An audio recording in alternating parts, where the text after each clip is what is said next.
I don't want to be strong like men who look pretty. I want to be strong like beasts that fight bears in the forest. Hey everybody, it is Sydney and Amber and our lovely Bitch vs. Bear podcast. Yay, episode number 3. Number 3. Yeah. Awesome. We're so excited to be coming back to you for the third time, continuing to try out our video format. For those of you on Spotify, I think is the only one that does the video. Yeah. So we are this week talking about, what are we talking about? Healthy holiday eating, or not so healthy holiday eating. I live next to the train tracks. There's the train. I forgot about that. We were worried about the people in the hall. So we're approaching holidays. The next big one coming up, obviously, is Thanksgiving. This is a holiday that, of course, brings together friends and family, but also focuses primarily on food. And Thanksgiving is not just an American holiday, right?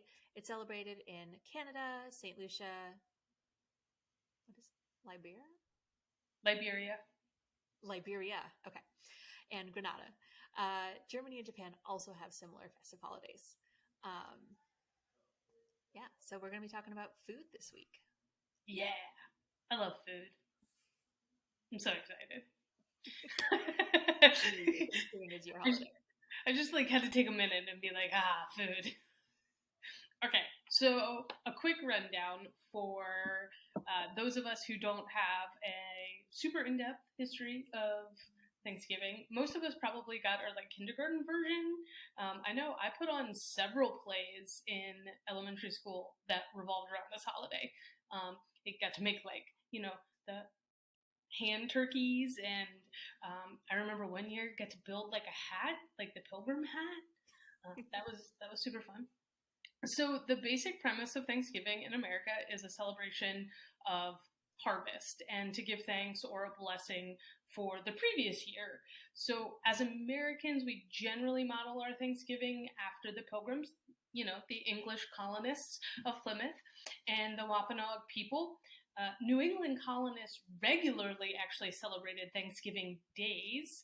So there was multiple throughout the year, and it was a day of prayer for a bunch of different things. It could be the end of a drought or a military victory or a successful harvest. So Thanksgiving Day did not become an official holiday until Northerners started to dominate the federal government. Yeah. But it wasn't until Lincoln on actually October 3rd, 1863, during the Civil War, he proclaimed a national day of Thanksgiving be observed on Thursday, November 26th of that year. So every president thereafter, with a few exceptions, chose the last Thursday in November. But it was our protagonist, Franklin D. Roosevelt. I feel like he comes up a lot in history because he did so much. He actually, with a joint resolution with Congress in 1941, so almost over 100 years, that he issued a proclamation designating the fourth Thursday in November, which is not always the last Thursday in November. Right. So that sometimes gets a little confusing as Thanksgiving. Why do you do that? Well, to extend the Christmas shopping season and boost the economy, of course, like everybody else. So everybody out there who's getting angry about Christmas decorations going up before Thanksgiving, this is not a new thing. People are they're getting all mad and puffed up about it. It's well, no, this has been going on for a while. Even Frankie D. Roosevelt was wait, let's push back Thanksgiving so we can extend the shopping holiday season. So you're not really getting angry at anything new. And so, yeah, but that's maybe another episode. That's a whole other topic. So that's the general premise of our American Thanksgiving. Awesome. Yeah. Okay, so that's our general. Now, what does your Thanksgiving usually look like, Sid? So my Thanksgiving looks probably like I wouldn't say a lot of people because like I find that Thanksgiving is such a cool holiday, right? Because it really is a focus on food, and that was the premise of like, okay, we had a really successful harvest, but depending on where you live in the country, your harvests look very different, right? Like in the South, you're not growing a lot of potatoes, but in Maine, you're growing a lot of potatoes. So like the food should be representing what is kind of like locally grown, or at least that's how it originated. So Yeah. when people say like a typical Thanksgiving, like I think that leaves a lot of room because everybody's typical Thanksgiving should be really different and varied, I think, like hopefully. You would think. Although I would be willing to bet that in our modern times, where people aren't growing their own food and have their own harvest, I'd be willing to bet that a lot of people eat a lot of the same things.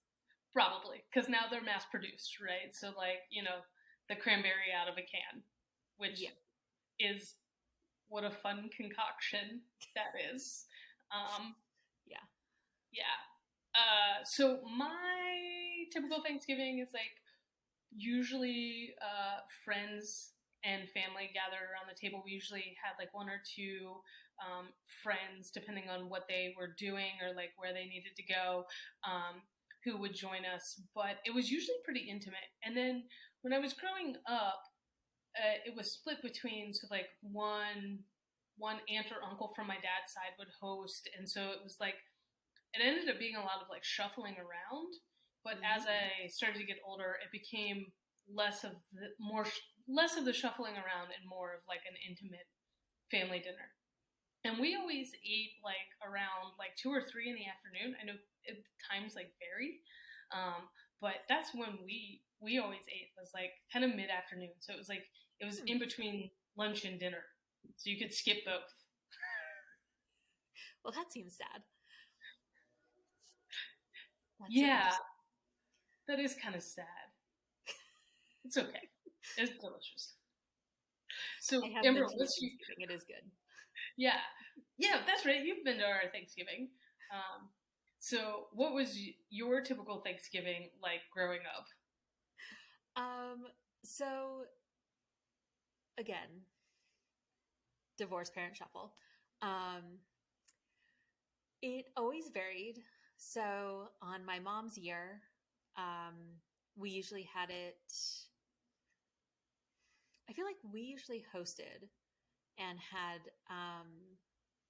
like sometimes extended family come, like grandparents or something, come to our house, and my mom, I say we, I use that term loosely. My mom would do a ton of cooking. She'd make a big turkey. And, there were some veggies involved, but it was mostly turkey and rolls and potatoes and a broccoli casserole, which was minimal broccoli, mostly cheese, which was one of my favorites. I loved it. And then on my dad's year, usually it was spent with his side of the family, which when my grandmother was still in good health meant gathering at the farmhouse. So I come from farming families. So we'd all gather there, and we did a noontime meal. So because farmers, we needed to keep to that schedule because my uncles who were still working on the farms needed to get back out and do their chores and things. So we did at noontime so that everyone could come and enjoy time together, and get dessert and a little bit of that socializing time before they had to go back to do chores and things. So that was always fun. That was always more of a potluck style. So someone would do the turkey. My grandmother would do a few dishes. There was always a sugar pie involved, which is still my absolute favorite dessert.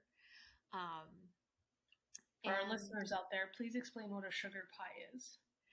I I can't even explain what it is. It's just delicious. I'm pretty sure it's just sugar in some kind of suspended in some kind of filling that's just put in a pie dish. I'm so curious. I've never had sugar pie. I don't know what this is. But I'm sure it's got like some other well-known name, but like it was always sugar pie. I'm going to make Amber find and put it in the show notes so you all can figure out how to make sugar pie. Yeah, so we always had that. It was always a huge thing because my dad has a very large family. And he's the youngest of 8. So like most of the folks would get together with, the aunts, uncles, the cousins, all the things. We put like 3 tables together in the kitchen. It was great. So yeah, that was my typical Thanksgiving. Awesome. So you alluded to one of your favorite things, which is sugar pie. What other like things do you look forward to at Thanksgiving? And following that up, is there anything that you eat regularly? So like, is there anything that's the kind of like, oh, I don't wait until Thanksgiving to have this, I just like enjoy this all year round? Or is there anything that you're like, no, I only eat that on Thanksgiving?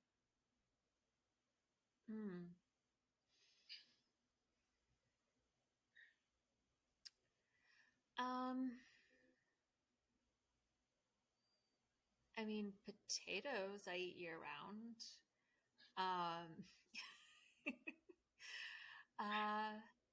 I think the only time of year my mom ever made broccoli casserole was Thanksgiving and sometimes Christmas.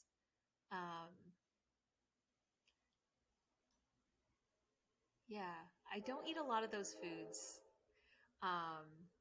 year round. I'm also a vegetarian now, so like I also don't eat the turkey portion of that. I know at your house last year, my main dish was your mom's mac and cheese, which is the way I like it. It was so good. Good. Yes, my mom's mac and cheese, which is my grandmother's recipe, is a baked mac and cheese for anybody wondering, and it's really good. It's super good. There's a lot of different cheeses involved in making of that. It's kind of time consuming. So, okay, so that's interesting. Yes, we actually do eat that year round. So like mac and cheese, like if somebody gets a hankering or if it's like a birthday, like my mom will make the mac and cheese. It is a little labor intensive, but not so labor intensive that it's only made once a year. Huh. Yeah. Which I think is kind of interesting. Like there is something in our household. We do sausage stuffing as our stuffing. And it is not a stovetop stuffing. It's also baked. It's also a family recipe. It used to be way more labor intensive. The story goes is my great grandfather would bust out like the hand sausage grinder and like put it on the edge of the counter in the kitchen and grind his own sausage for Thanksgiving and for Christmas. And the recipe comes from his mom, who is French Canadian, like you, Amber. So, and also farmers. And so it's like a really hearty bread. It's a lot of meat. There's a lot of meat in there. I have also had your sausage stuffing, and it is a very hearty dish. Yeah. It really is. But that is one of the only things I think at Thanksgiving that that's a Thanksgiving only dish. Also because like the recipe, the way you make it is you need some things from your turkey. And nowadays, I don't know if you probably haven't run into this, but we ran into this last year. Like post Thanksgiving, it was really hard to find a turkey until like Christmas time. Like turkeys are not available year round in like their like turkey form. You can like find turkey breasts, you can find turkey drumsticks, and you can find like ground turkey, but you can't find like a whole turkey to just like roast. It's really hard. I guess I never noticed that. Yeah, so it was really interesting. And again, this probably gets into the whole like, manufacturing for a single day, and they're having to, for lack of a better word, grow their turkeys. Like we're not going out and everybody's not hunting their own fowl, nowadays. And it's interesting that we eat turkey because I did a lot of research and coming up to this episode, and it was most likely that they were eating like duck and grouse and goose because it was probably more accessible to the folks at the time. Like turkeys were probably actually harder to come by. That's interesting. Yeah, they're actually really hard to hunt. They're kind of stealthy. Like they're little dinosaurs. I've seen them, but I've never tried to like hunt them. And I've only like encountered a turkey like up close and personal one time, and that's because we accidentally hit it with a car. But which oddly enough, we were coming home from like Christmas, another holiday in which a lot of families will eat turkey. So I felt kind of bad about that. Just a little side note. Shelby was driving, and all I could do was yell "turkey, turkey, turkey" as we barreled towards it at 60 miles an hour. So yeah, it was really cool, and he just went up in a plume of feathers. It was a little bit of a traumatic experience for both of us, but yeah. But so turkey's hard actually to hunt. So got it. Yeah. So I really like sausage stuffing around the holidays. And yeah. Okay. So moving away from our favorite, which we've covered, is sugar pie, sausage stuffing, which is mostly just sausage, mac and cheese, and potatoes. Did I get that right? Yeah. Those are like the, okay. So, obviously. There's been this trend in recent years of like, let's make healthy Thanksgiving food. And you probably, know how I feel about this word. I do know. We had a long conversation the other day about it.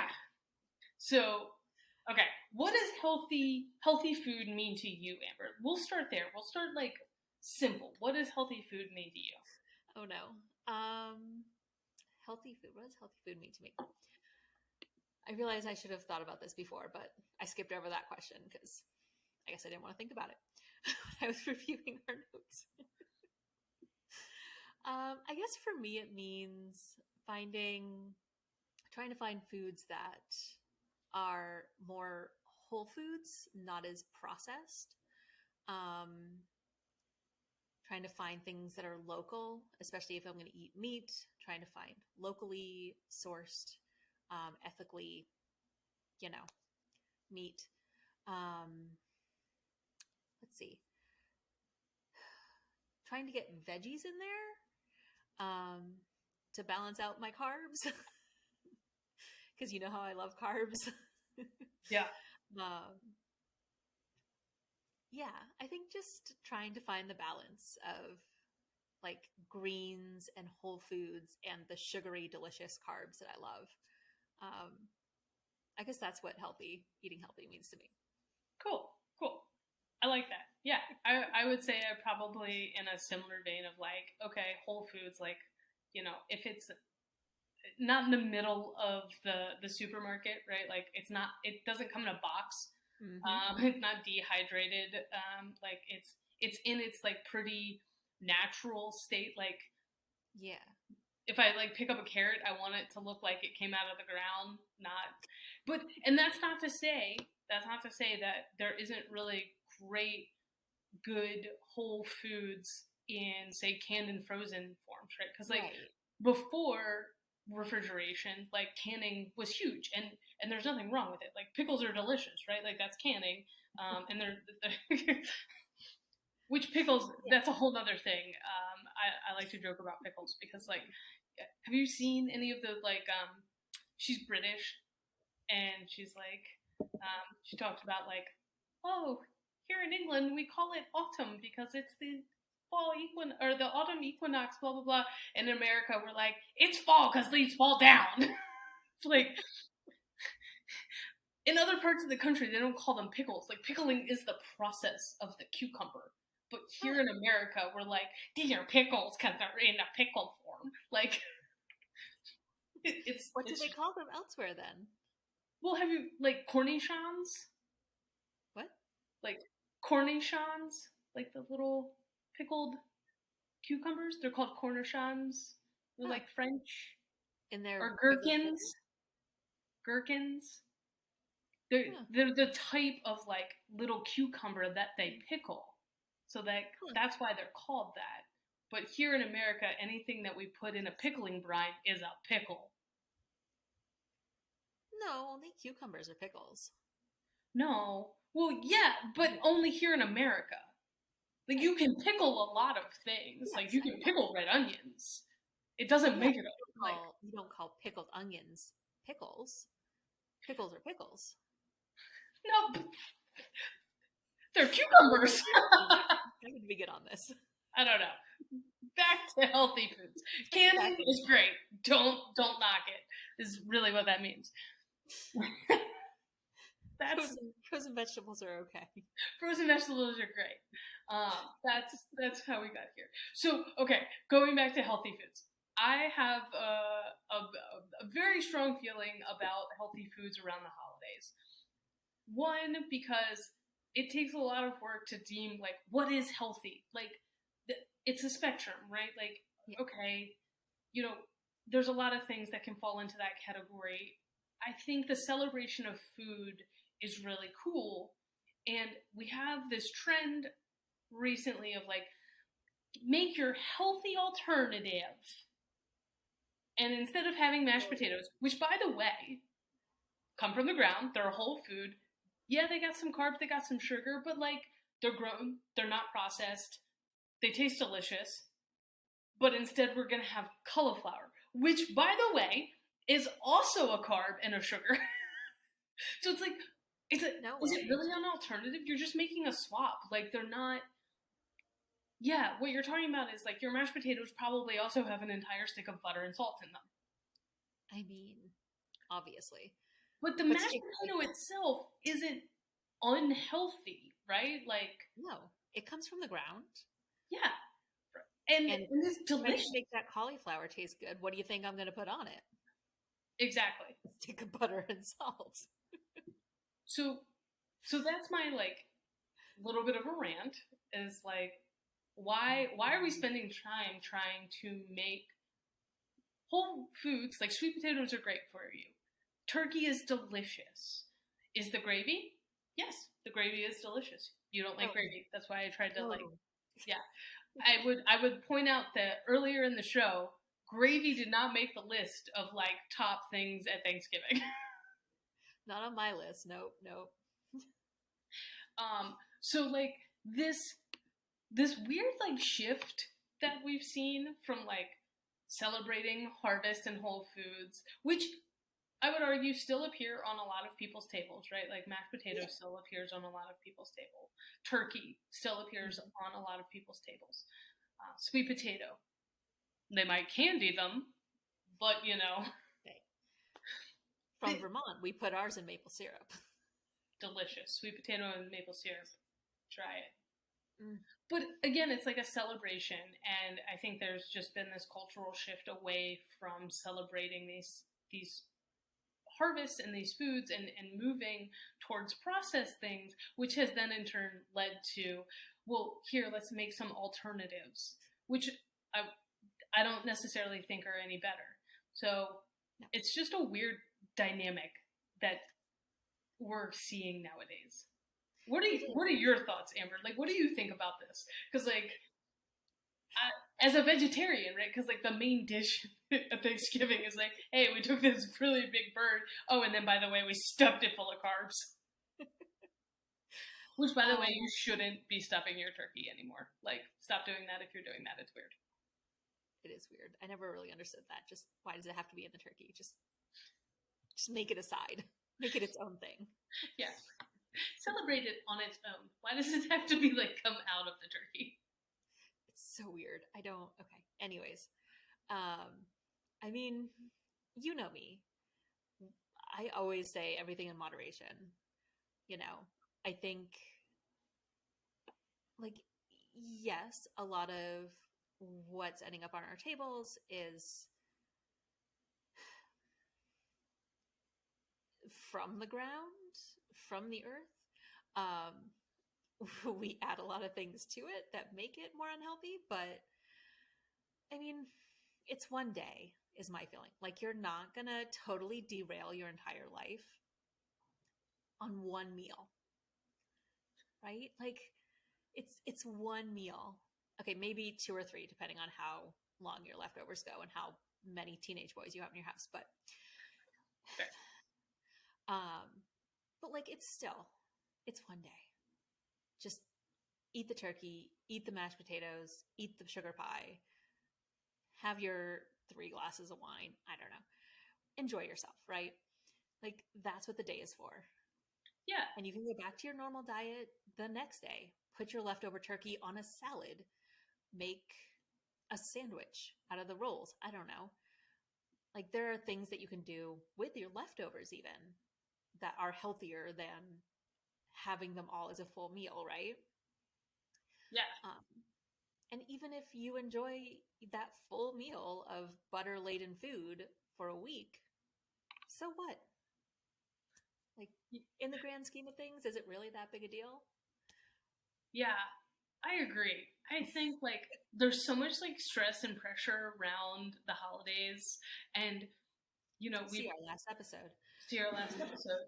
Why are we making it more stressful to be like, okay, well, don't make this because I am only eating paleo right now and I don't want the temptation. Or I'll bring my own dishes and I'll eat a completely different meal from everybody else. Like, and if you have allergies and those kinds of things, totally understandable. Yes. But I think a lot of people are putting way too much pressure on this single day. And they're like, oh, it's gonna break my diet. It's like, no, like, I think we've all heard the 80-20 rule when it comes to like 80% of the time eat, whole foods, try and, avoid sugar, blah, blah, blah, blah, blah. Yeah. Right. And then the other 20% of the time, like, indulge a little, like, you're still human and we crave things like sugar. Like, there's some biological things that are going to be hard pressed to suppress. Just be like, no. And I'm sure we can all agree that, avoidance and like cutting things out completely usually doesn't work long term. Like, it's not very sustainable. And why pick the one day that's a celebration of food to try and do that and try and maintain that? Well, obviously we're not like talking about food allergies. That's like a whole different thing. This is just like moderation for folks that can eat these foods, right? And if you're worried about temptation, don't take home leftovers or send your guests home with more leftovers. Right? Like, remember, we'll always take the leftovers. I've done that to you. Yes, you have. And I'm not angry about it ever. Yeah. I want that temptation. I want that. I want to challenge myself every day to say yes. Yeah. Right. I want that mac and cheese for a week. Yeah. I guess another way to approach it is like what kind of like viewing it. We're so good at setting goals for ourselves, and I know a lot of people practice goal setting and doing that kind of stuff. And so like approaching it as like, okay, what's my goal for this day? Is my goal to continue to do my 80-20? Is this a day that I really want to focus on eating well and it's not in the 20% today? Is it, is my goal or my intention today to indulge a little bit and like have a little bit of fun? Is it really just to be around family and friends and like whatever happens and like I'm just going to eat a normal meal? And that's just a way, if you're somebody who's like, well, I need a direction for the day because otherwise I'm just going to end up willy-nilly. Like, set a goal for the day then. That's a good way to help yourself kind of be like, okay, what is today really about and how do I get through today? Is today about the day that I have 3 glasses of wine because I don't any other time? Like, that's okay. If that's your goal for the day. That's always my goal. Can I reach 3? Can I stay awake long enough to reach 3? Right, yeah. Or is your your goal like to take a nap? Like, some people only nap on Thanksgiving. Like, what a great goal to have for that day. Check. Nice, right? Yeah. So there's a little bit of our 2 cents on the holiday, just a little bit for everybody. We could probably make this like a 2-hour long episode, but we won't. We're going to try and split up the food talk. I know Sydney was very passionate about this subject when we spoke earlier in the week. I was. I think I honed it in. I think it's really just about like, okay, if it's a day to celebrate the food, and whatever that means to you. And don't cause yourself more stress by trying to make healthy alternatives and research swaps and how do I make cookies without sugar? Like, why? Just eat the butter, eat the cookie. It'll be okay. Unless you're like allergic to gluten or something, then don't do that. But But if it's just because you're like on the a weight loss or a health kick or whatever it might be, like Thanksgiving might not be the day to try and do all those things. Maybe just let the day be the day. Yeah. You'll get back on track tomorrow. It'll be fine. Yeah, exactly. And you'll have had a fun day. Awesome. Yeah. So yeah, whatever your goal is, whatever your expectation is for the day, just try not to get too wrapped up in the stress of it. Like we have been talking about, the holidays are already a stressful time. Just do what you can to minimize your stress. If that is making sure that what you're eating is healthy for you, then do that. That's okay. But if your stress is coming from trying to make it healthy, maybe let that go for this one day. Yeah, enjoy the holidays, enjoy the time with family if that's what you're doing, or with friends, or with food. And yeah, celebrate the foods, celebrate the natural harvest, and make sure to keep following us. This month and next month, we are all about holiday stressors and trying to help you get through them as we try to get through them. So follow us, like us, download the episodes, review the episodes, rate us on your favorite podcast outlet, platform. There we go. Streaming? I don't. What do we call these things? I don't know. There's so many. Still learning the podcast. Yeah. Yeah. So definitely go rate us. Help us out there because we're new and we need followers and ratings.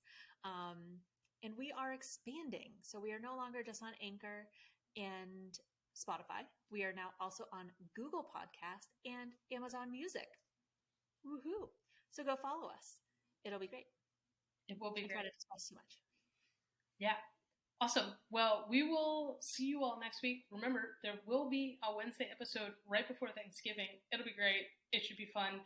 I suspect there will probably be a cocktail or two in my hand and Amber's hands. So join us for that because it's going to get wild. See you next week. See you next week.